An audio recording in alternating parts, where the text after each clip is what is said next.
Now combination of cells in series. Okay, इस पर हम पढ़ेंगे अगर बहुत आपके पास सेल्स हैं, बहुत सारे सेल्स हैं, ठीक, अगर उसको हम सीरीज में जोड़ते हैं तो रिजल्टेंट ईएमएफ क्या मिलेगा और रिजल्टेंट आपका जो इंटरनल रेजिस्टेंस है वो कितना मिलेगा, उसके बारे में क्या करेंगे, इसमें डिस्कस करेंगे। तो पहले ये हम समझते हैं कि कोई आपको सेल दिया गया हो, बहुत सारे सेल दिए गए हो, तो कैसे आप उसको सीरीज में जोड़ोगे। ठीक है, तो पहले डेफिनेशन डिस्कस कर लेते हैं, उसके बाद उस पर आते हैं। देखो when the negative terminal of one cell is connected to the positive terminal of other cell and so on, then this type of combination of cells are called series combination. Okay, अब इसको समझते हैं। हमने यहाँ पे दो cell ले लिया है, एक यहाँ पे देखो, एक सेल ये है और दूसरा सेल ये है। इस सेल का जो ईएमएफ है E1 है और इसका internal resistance R1, internal resistance हमने यहाँ पे दिखाया हुआ है। ठीक है, यहाँ पे देखोगे तो यहाँ पे E2 है और इंटरनल रेजिस्टेंस R2 है। ठीक, अगर आपको सीरीज कॉम्बिनेशन में जोड़ना है तो आप क्या करोगे ना, जो पहले सेल का जो नेगेटिव टर्मिनल होगा वो दूसरे सेल के पॉजिटिव टर्मिनल से जोड़ोगे आप। तो अगर मान लो इन दोनों सेल को अगर सीरीज में जोड़ना है तो हम क्या करेंगे, यहाँ पे ऐसे लाके दोनों को जोड़ देंगे।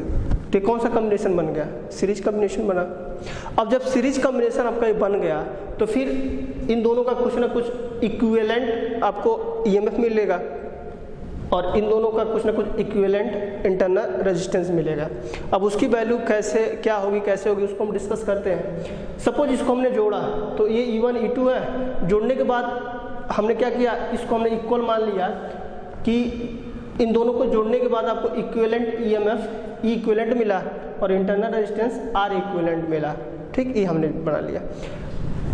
अब यहाँ पे मैं दो पॉइंट्स ले रहा हूँ, एक यहाँ पे B ले रहा हूँ, यहाँ पे हमने C ले लिया। अगर हम आपसे पूछें कि A और B के बीच में, ये टर्मिनल A और टर्मिनल B है, इसके बीच में potential difference, terminal potential difference क्या होगा, तो आप क्या लिखोगे,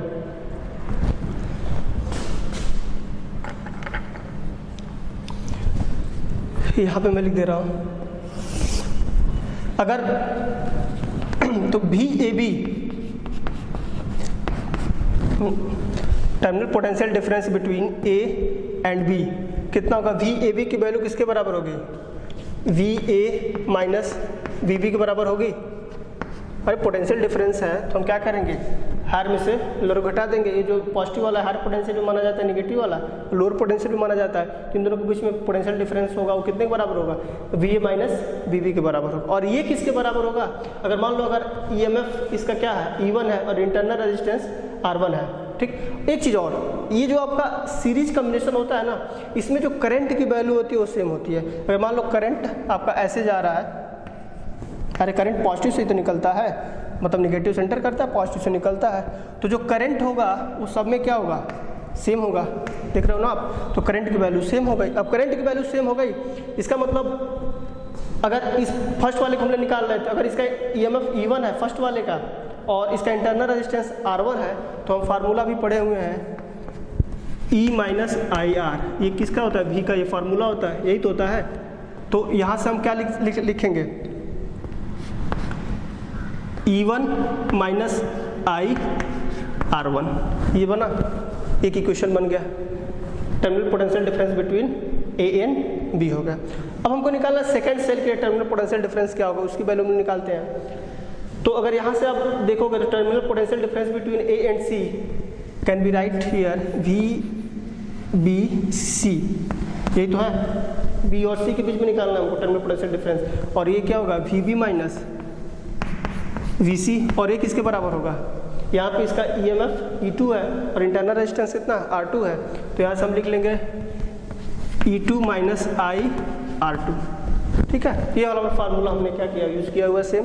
करंट की वैल्यू I सेम है, इंटरनल रेजिस्टेंस R2 और EMF E2 है, तो E2 माइनस IR2 हो जाएगा। ठीक है, ये तो हो गया। अगर हमको इसके बीच में हमको निकालना है, A और C के बीच में अगर पोटेंशियल डिफरेंस की वैल्यू मालूम करनी है तो हम क्या कैसे लिखेंगे,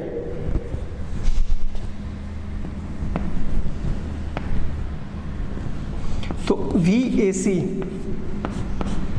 तो क्या मिलेगा आपको, VA माइनस VC। यही तो मिलेगा। Potential difference between the terminals A and C can be write here, V A C equal to V A minus V C and V A minus V C have value, हम इसको ऐसे लिख सकते हैं, V A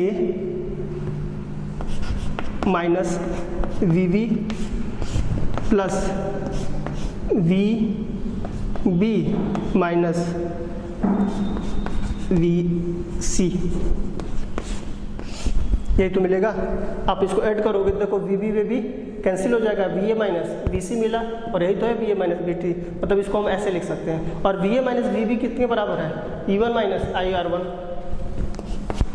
E one minus I R one, एक मिला यहाँ पे, और सेकेंड यहाँ पे plus V B minus V T किसके बराबर है, E two minus I R to.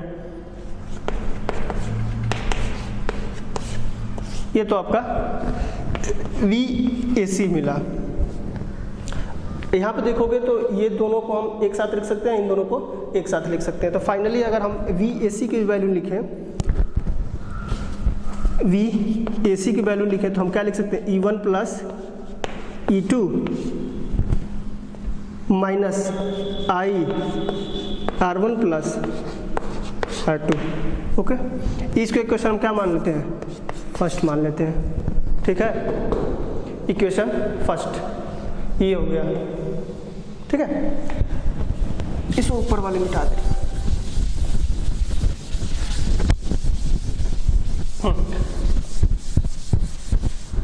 अगर मान लो अगर इसको हम कॉम्बिनेशन कर रहे हैं, सीरीज कॉम्बिनेशन कर रहे हैं, तो सीरीज कॉम्बिनेशन के बाद मान लो कि ये आपका इक्विवेलेंट जो ईएमएफ है इक्विवेलेंट हो और इंटरनल रेजिस्टेंस आर इक्विवेलेंट हो, तो यहाँ से हम एसी का जो फार्मूला मिलेगा, अगर वी ए सी की हम वैल्यू पूछें तो आप क्या मिलाओगे, V A minus V C, और यहाँ से आप क्या लिख लोगे, E equivalent minus I R equivalent लिख सकते हैं ना। अरे इनको आप जोड़े तो आपको कुछ ना कुछ इक्विवेलेंट ईएमएफ मिलेगा, हमने लिख लिया, और यहाँ पे कुछ इक्विवेलेंट इंटरनल रेजिस्टेंस मिला, हमने लिख लिया। तो इन दोनों के बीच में क्या मिला आपको, अगर पोटेंशियल डिफरेंस की वैल्यू पूछें तो आप क्या लिखोगे, V A C equal to V A minus B C equal to equivalent minus I R equivalent. ये इक्वेशन आपका क्या हो गया, 2 हो गया, ठीक है। अब यहाँ से क्या करो ना, अब इस इक्वेशन फर्स्ट, इस इक्वेशन को और इस इक्वेशन को कंपेयर करो। तो comparing equation first and second we have, क्या मिलेगा, अगर कंपेयर करेंगे तो यहाँ से जो ई इक्विवेलेंट है वो किसने के बराबर मिलेगा, E one plus E two के बराबर मिलेगा, और आर इक्विवेलेंट है वो किसने के बराबर मिलेगा, R one plus R two के बराबर मिलेगा। इसका मतलब क्या है, जब हमने दो सेल को रखा, सीरीज में हमने रखा, तो जो आपका जो नेट ईएमएफ है इन दोनों के सम के क्या हो जा रहा है, बराबर हो जा रहा है, मतलब equivalent E one plus E two, और जो इंटरनल रेजिस्टेंस भी मिल रहा है आपको वो आर इक्विवेलेंट किसी R one plus R two के बराबर मिल जा रहा है। तो ये इक्वेशन मिला। अगर इन जनरल, यहाँ तो हमने दो सेल को जोड़ा था, अरे इन जनरल आपको अगर बहुत सारे सेल्स को जोड़ना हो तो हम लोग क्या लिख सकते हैं, ई इक्विवेलेंट इक्वल टू क्या मिलेगा आपको, E one plus E two plus E three plus dot dot dot, ये का इक्विवेलेंट ईएमएफ मिला, और इंटरनल रेजिस्टेंस मिलेगा, वो कितना मिलेगा, R one plus R two plus R three plus dot dot dot, ये आपको क्या मिला, इक्विवेलेंट इंटरनल रेजिस्टेंस मिला। तो जब भी आप सीरीज में जोड़ोगे आप सेल्स को, तो आपको जो नेट जो ईएमएफ मिलेगा इन सबका सम मिलेगा, और जो नेट आपका इंटरनल रेजिस्टेंस मिलेगा इनके इंटरनल रेजिस्टेंस के सम के बराबर मिलेगा। एक चीज़ और, अगर सपोज दैट हमने क्या रखा, यहाँ पे E one plus E two रखा हुआ है, अगर मान लो ये किसी क्वेश्चन में आप उल्टा दे दें, ये माइनस दे दे ये प्लस दे दे, ठीक, तो आप यहाँ पे साइन चेंज कर लोगे, तो यहाँ पे क्या हो जाएगा, E one minus E two हो जाएगा, ठीक है। साइन आपको चेंज करना रहेगा, साइन चेंज कर लोगे तो आपको क्या मिल जाएगा, नेट ईएमएफ की वैल्यू मिल जाएगी। तो ये आपका सीरीज कॉम्बिनेशन हुआ। नेक्स्ट हमको पढ़ना है parallel combination. Now combination of cells in parallel, मतलब आपके पास बहुत सारे सेल्स हो, ठीक, तो आप पैरेलल कॉम्बिनेशन कैसे करोगे, इसको इस टॉपिक में हम क्या करेंगे, डिस्कस करेंगे, और उसका रिजल्टेंट जो EMF है वो कितने के बराबर होगा और जो आपका रिजल्टेंट इंटरनल रेजिस्टेंस है वो कितने के बराबर होगा, इसमें हम क्या करेंगे, डिस्कस करेंगे। तो इसका डेफिनेशन पहले देख लेते हैं। When the positive terminals of all cells are connected to one point and all their negative terminals to another point, then this type of combination of cells are called parallel combination. यहाँ पे देखो हमने दो cell ले रखा हुआ है, एक सेल ये है फर्स्ट सेल और सेकंड सेल। इसका जो EMF है वो E1 ले रखा है हमने, इंटरनल रेजिस्टेंस R1 ले रखा है, यहाँ पे E2 है और इंटरनल रेजिस्टेंस R2 है, ठीक है। अब क्या है, अगर आपको इसको पैरेलल कॉम्बिनेशन में जोड़ना है तो हम क्या करेंगे ना, इन दोनों का जो पॉजिटिव टर्मिनल होगा किसी एक पॉइंट पे कनेक्ट कर देंगे।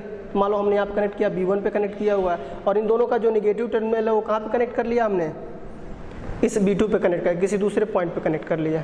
तो ये आपका जो कॉम्बिनेशन बना ये पैरेलल कॉम्बिनेशन बना, ठीक है। अब देखो, अब पैरेलल कॉम्बिनेशन में क्या होता है ना, अगर करंट आपका ऐसे अगर जा रहा है, ठीक, तो यहाँ तक तो ठीक है, यहाँ पे आएगा। आप जानते हो नेगेटिव टू पॉजिटिव से करंट निकलता है और नेगेटिव की तरफ जाता है, तो यहाँ पे देखो करंट यहाँ पे आई आएगा, लेकिन जैसे इस जंक्शन पे पहुँचेगा यहाँ पे कुछ लोचा हो जाएगा।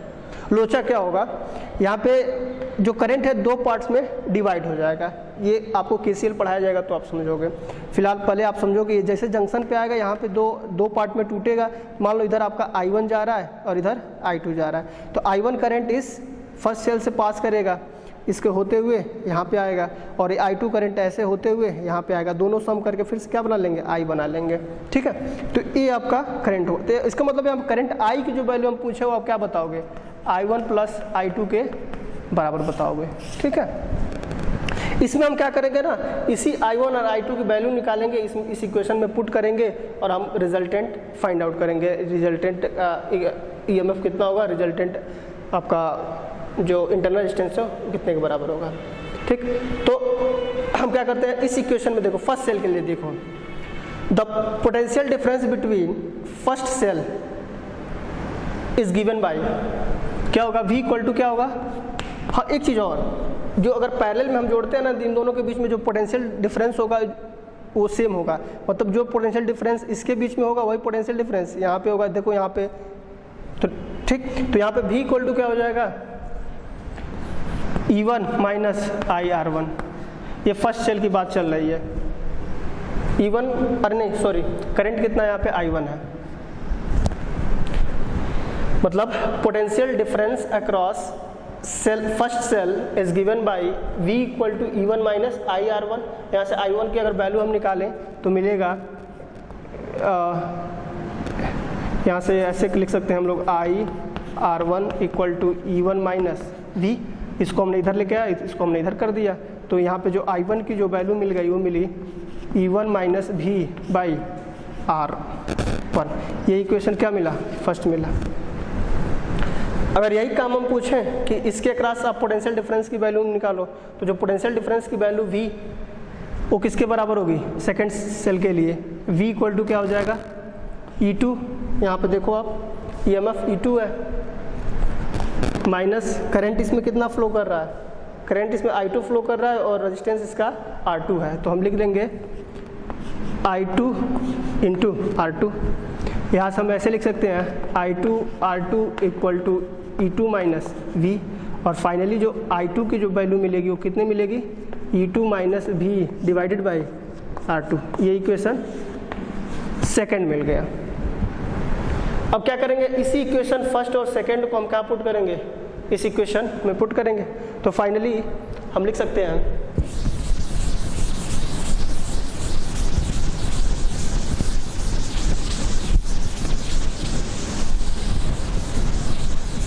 हाँ, तो फाइनली हम लिख सकते हैं I इक्वल टू क्या मिलेगा आपको, I1 की वैल्यू है E1 minus V divided by R1 plus I2 की वैल्यू कितने के बराबर है, E2 minus V divided by R2।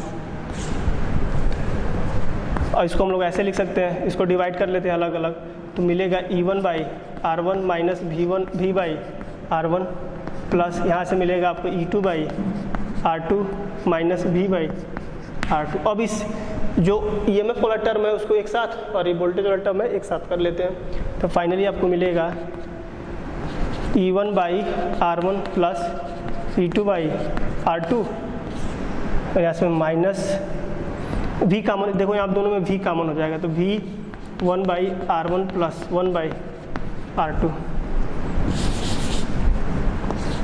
ये मिला। ये करंट की वैल्यू हो गई। अगर यहाँ से हम V की वैल्यू पूछे तो V को आप इधर लेके आओ, करंट को आप इधर लेते जाओ, तो हम लोग इसको मिटा दे रहे हैं।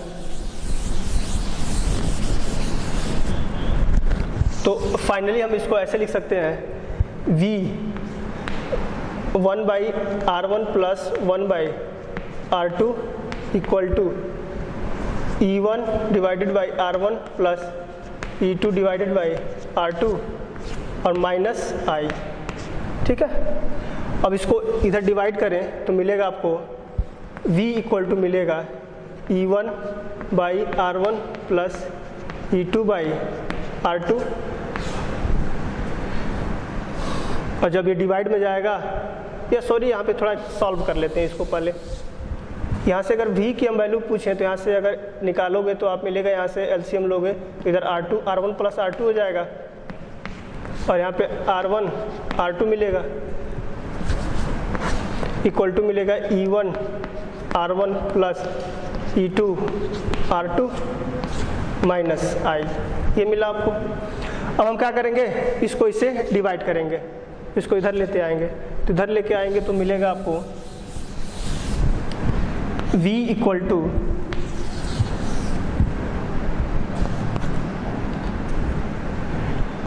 E1 divided by R1 plus E2 divided by R2। यहाँ से मिल जाएगा आपको R1 R2 divided by R1 plus R2 और माइनस ये मिल जाएगा I R1 R2 divided by R1 plus R2। यहाँ से आपको मिलेगा, यहाँ से अगर एलसीएम लेंगे तो आपको मिलेगा यहाँ पे E1 R2 plus E2 R1 और यहाँ से एलसीएम हो जाएगा आपका R1 R2, एक ब्रैकेट मिला, और यहाँ से आपको मिलेगा R1 R2 divided by R1 plus R2 और ये तो सेम रहेगा I R1 R2 divided by R1 plus R2। अब ये दोनों एक दूसरे को कैंसिल कर लेंगे तो फाइनली जो V की जो वैल्यू मिलेगी वो कुछ ऐसे मिलेगी E1 R2 plus E2 R1 divided by R1 plus R2। ये R1 प्लस R2 यहाँ पे आ जाएगा, minus I R1 R2 divided by R1 plus R2। ये इक्वेशन 3, ये इक्वेशन 3 मिल गया। ठीक, अगर हम इसको पैरेलल में जोड़ें तो अगर मान लो इन दोनों का इक्विवेलेंट जो ईएमएफ है वो ई इक्विवेलेंट है और इन दोनों का जो इंटरनल रेजिस्टेंस है वो आर इक्विवेलेंट हो, ठीक, तो यहाँ पे हम लिख सकते हैं जो इसके क्लास जो पोटेंशियल डिफरेंस होगा V वो किसके बराबर हो जाएगा, E equivalent minus I R equivalent लिख सकते हैं ना उस फार्मूले से, relation between EMF internal resistance और टर्मिनल पोटेंशियल डिफरेंस के रिलेशन से हम ये लिख सकते हैं V equal to E equivalent minus I R equivalent. ये इक्वेशन 4। अगर इक्वेशन 3 और 4 को कंपेयर करें, comparing equation 3 and this equation 4, then we have, हमें क्या मिलेगा, इस इक्विवेलेंट के जगह पे हमको ये मिलेगा और आई आर इक्विवेलेंट के जगह पे हमको क्या मिलेगा, ये मिलेगा। तो हम इसको कंपेयर करेंगे तो फाइनली मिलेगा we have E equivalent equal to E1 R2 plus E2 R1 divided by R1 plus R2 and जो R इक्विवेलेंट मिलेगा वो कितना मिलेगा आपको यहाँ पे, R1 R2 divided by R1 R2 divided by R1 plus R2, या इसको ऐसे भी लिख सकते हैं हम, इसको अगर रिवर्स करें तो यहाँ पे 1/R इक्विवेलेंट लिख सकते हैं, तो ये वाला टर्म ऊपर चला जाएगा, तो ऊपर जाएगा तो R1 प्लस R2 हो जाएगा डिवाइडेड बाई R1 R2 मिलेगा। तो यहाँ से हमको ऐसे कुछ मिल जाएगा 1/R इक्विवेलेंट। यहाँ से अगर डिवाइड अलग अलग डिवाइड करें तो आपको मिलेगा 1/R1 प्लस 1/R2। ये आपको एक्सप्रेशन मिला। और यहाँ से ई इक्विवेलेंट का एक्सप्रेशन ये मिला। तो ये तो होता है net EMF in case of parallel, और ये होता है net internal resistance in case of parallel. ये दोनों एक्सप्रेशन मिल गए। ओके।